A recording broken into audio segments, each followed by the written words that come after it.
Do you think critical race theory should be taught in school? I'm going to go into that probably tomorrow when I talk about critical race theories. Here's my thing with critical race theory. I'll give you like a short little rundown here.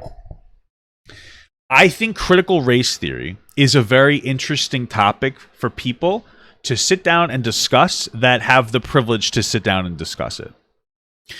It's an interesting concept to talk about the different ways that your race or your skin color or the different aspects of you have an impact on your upbringing and et cetera, et cetera.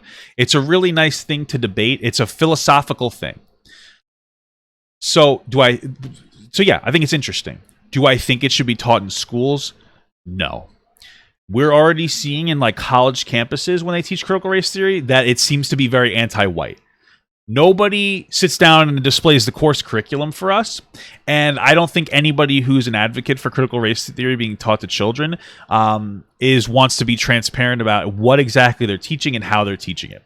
But even if they were, I don't think that young kids have the capacity to understand it in a way that would be positive. Because it's a very complicated and more advanced theory that young kids, I think a lot of white kids will start blaming themselves for the problems of the past. The framing very much from critical race theory is that white people are the problem, which is just objectively false. It's not a good thing to talk about. It's going to have like a negative impact on white people. And then the response will be like, oh, well, who cares, right? Like, oh, you just want to be a victim. I don't want to be a victim. That's why I don't want to teach critical race theory. What I think that we need to start talking about, because here's what we have to understand. Critical race theory, like I said, where is critical race theory going to be taught? Critical race theory is going to be taught in schools that have the money to teach critical race theory. In the schools and the projects where there are real problems, this doesn't do a goddamn fucking thing for black people. This is one of the problems I have. It doesn't do a goddamn fucking thing for black people. Okay, the best case scenario is that some people are going to become more social justice warriors that use black issues as a performance and for clout. Still to this day, not a single politician is really talking about the solutions to the problems in the black community. Honestly, nobody's talking about it. No, none of these performative activists are. All they do is say, oh, you're black, you're a victim, here's another issue, the TikTok challenges are racist.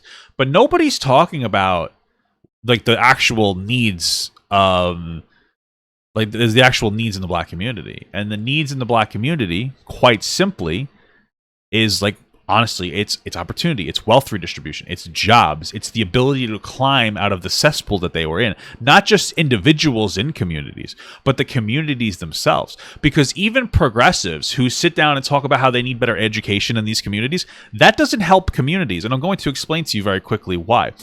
First of all, let's just make the assumption that increasing the making schooling better in poor communities will actually mean that more people in those schools will get through the school. They probably won't. People aren't going to school. They're dropping out. They don't care. They don't have parental figures in a lot of these projects, regardless of whether you're black or white. It's completely irrelevant. When you're in these poor areas that are like gang-ridden, especially, and full of drugs and violence. Right? So increasing the amount of money that the school has isn't going to mean dick for shit. However, let's say that it works. Let's say it works. You got to have the kid, they go to school. They get through school. Now they have to go to college to get a good job. Well, they're poor. So guess what? They have to work and go to college, which is going to substantially reduce the likeliness that they're going to be able to get through college. But let's say that they get through that. Let's say that they pick themselves up by their bootstraps and they get through college despite not having money, and then they get qualified for a job. Well, guess what? They're not going to go back to their fucking community because there's not any opportunity in that community. So they're not going to get a fucking degree to go back to that place, right? Does that make any sense? Like, hey, listen, I have a degree, I have a professional degree. Let me go back to the community that barely has a fucking minimum wage job available for me. No, so they're going to take that and they're going to go to a different area, and then they're going to work in that area, and they're going to strengthen that area. You are brain draining these communities. Best case scenario is that they work within their community on like some kind of a job, maybe a social worker's job, but guess what? Because they have more money, they're going to live in somewhere outside. They're going to live in the town over. That's less dangerous because it's less poor. Taking that money and putting the property taxes into that area. So we're still not talking about the solutions to the problems in marginalized communities. We are playing savior, where we decide that we know what's best. That we know what's best for marginalized communities as privileged individuals who have never grown up in like the fucking projects. We decide, hey, I never grew up in the projects, but I'm going to tell you what you need. You need to go to school. You need to get a college education. You need this. You know what? Those things are great, but not everybody needs those things. People need the opportunity to make their own fucking decisions. I hate this ideology where it's like, well, poor people, they can't make their own decisions because they don't know how to use their money. Do you want to know what the difference between a bad decision and a good decision is? The money to recoup from that fucking decision. That's it. That is literally it. As I sit here, I'm obese. Every day I eat too much food is a bad decision. But guess what? I have the money to make it, so nobody calls me out for it. But if you're some fucking poor guy and you're eating fast food every day, all of a sudden you're the bad guy. Well, why didn't you just cook a home-cooked meal? Well, it's because they don't have the money. Well, they probably have the money to cook it, but you understand my point. The point is that these decisions that are bad are only bad because people don't have the money. And what happens is that when people don't have money and they spend too much money, they just stop caring, right? I've been in a situation where I have tried to save money. So I would save like $20 a week. That's it. Boom. Something happens to your car. 6 months of your saving down the fucking drain. And you stop caring. You go into debt, your credit gets worse, you get depressed, your IQ goes down when you're stressed out by these economic factors, your home life gets worse, abuse goes up in the home. I'm not even kidding. Like, all these things are associated with these situations, all because people don't have enough fucking money, right? And then what's the solution to more money? Oh, well, let's go do 15-hour minimum wage. Bullshit. It's a fucking terrible ideology because it literally is going to remove 1.4 million low-skilled labor jobs. Those are the first to be targeted.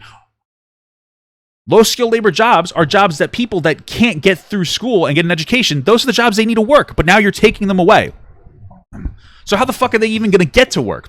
It's like, hey, would you rather make $7.50 an hour or $15 an hour not able to have a job? That's what's happening.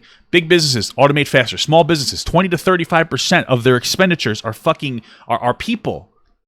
Are workers. They can't afford it. It's going to go to shit. And then, like, people are like, yeah, but guess what? $15 an hour means that there's more money in the economy. No, because if you had any level of intelligence, you'd understand that there's a lot of communities that are very dependent on welfare. A $15 an hour minimum wage doesn't increase the amount of money a welfare recipient gets, right? You're either on welfare purely, getting no extra money, or you're on welfare and you're working, and if your wages go up, you lose your welfare.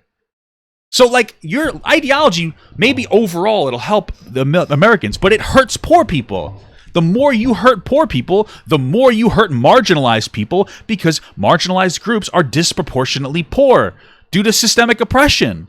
So, the fucking ideology isn't even there for these performative fucking progressives. They say they care about black people and gay people and trans people, but then they don't actually give them the fucking tools to escape their oppression. This is what we're talking about. And this is why I'm for universal basic income, because it clicks all the boxes. It gives money directly into people's hands. It empowers communities, okay? And by the way, one of the reasons why schools in these, like, impoverished areas are bad is because their teachers don't get paid enough. They have to work another fucking job and they're stressed. The reason kids aren't going to school is because welfare incentivizes single parent households. Oh, you get more money if you're not married. They don't have. Okay, great. Guess what? I'm not going to get married. I have like a bunch of kids. I'm not going to care. I'm going to get more money from welfare. Remove the conditionality of the welfare. It'll have a profoundly positive impact on people. They can do whatever they want with their own money, right? These weak local economies that don't really have jobs, all of a sudden you put $1,000 a month into everybody's hand. You put $1 million a month into that community. You're going to see big businesses and small businesses flock to that area. And they're going to be low-skilled labor, which is what some of these people need because they haven't had the opportunity to have access to the education that they need. All of a sudden, more money going through the system. They have more jobs. They have a UBI. They increase their own property taxes because they can afford it, and they decide that that's the best decision for them. All of a sudden, they can afford better schooling in the sense of having computers being brought to those schools so that they can teach their kids to do computer programming, which is the fucking way of the future. This is how things build upon each other. You have to stop prescribing solutions to people. Let people figure out their own shit. Whether you like it or not, you don't know what's best for the fucking black kid in the ghetto. I don't either, but I'm not pretending that I do. So I'd rather just give that kid money. Universal basic income. It makes the most sense. It clicks all the boxes. It deals with technology. It gets rid of our conditional welfare system. It gives people financial autonomy. I mean, think about it. Would you rather have $30,000 or a $30,000 car? You're going to tell me you'd rather have $30,000. Why? Because you get to do what you want with the money. Then why are we doing this to poor people? Why are we telling them what they should and shouldn't do? And if they make a bad decision, guess what? They have the money to recover from it, which means they get to learn. Everybody that's watching this video has made tremendously bad decisions in their life, and they were able to recover from them so they don't do them again. All right. The best way to know not to touch a hot stove is to touch a hot stove. So give people the ability to touch a hot stove and recover rather than lose their fucking hand.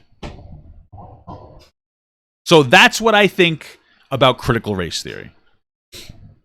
It's performative bullshit that doesn't really do anything. It's really just for privileged people to sit down and discuss a philosophy, but it doesn't have any practical real world experience. That's what I think about critical race theory. Okay? Hey everyone, if you liked that video, don't forget to like, comment, and subscribe. And don't forget to follow my Twitch, Instagram, Twitter, Discord, and TikTok. All links are in the description. Also, check out my Patreon if you'd like to support me even more than you already do. Thank you so much, everyone. I love you all.